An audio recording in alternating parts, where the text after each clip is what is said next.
একটা আশঙ্কা আছে যে আমরা এর আগেও যেসব কিছু স্লোগান সম্বলিত চিঠি পরিষ্কার করার স্লোগান সম্বলিত বিলবোর্ড টিলবোর্ড লাগাইছিলাম, আমাদের বন্ধু হোক আর শত্রু হোক, তারা রাতের আধারে এগুলোকে সরিয়ে ফেলে।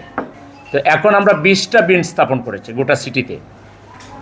এই 20টা যেন 19টায় পরিণত না হয়, আমরা সবার দৃষ্টি আকর্ষণ করছি। এটা কারো ক্ষতি, এটা পরিবেশের জন্য ক্ষতিকর না। আমরা এমনভাবে করেছি এটা পরিবেশ বান্ধব। এই 20টা বিন যেন অবশ্যই বিনগুলো পরিপূর্ণ না হওয়া পর্যন্ত যেন থাকে, আমরা নিজেরাই এটা সরিয়ে নিব, মানে এই বর্জ্যগুলো আমাদের লাগবে সেই পর্যন্ত যেন এখানে থাকে।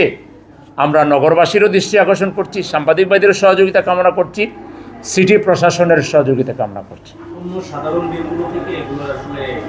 এটা অনেক বড় সাইজের, আপনারা দেখলে ওখানে বুঝতে পারবেন। আমি এখানে একটা ছবি দিয়ে দিব আপনারা দেখে নেবেন।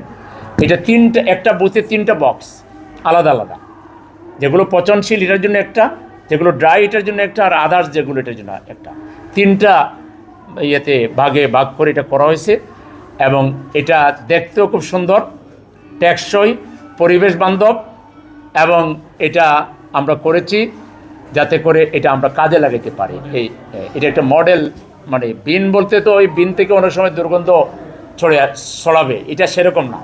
এটা যে বক্স করা আছে, এটা ছাড়লে আপনি নিচে চলে যাবে, দুর্গন্ধটা উপরের দিকে আসবে না। মানে এটা পরিবেশ বান্ধব এবং খুব টেকসই, এটা খুব দামি একটা জিনিস। আর মানে একটা বিন করতে কমপক্ষে 20,000 টাকা খরচ হয়েছে, বুঝতে পারছেন?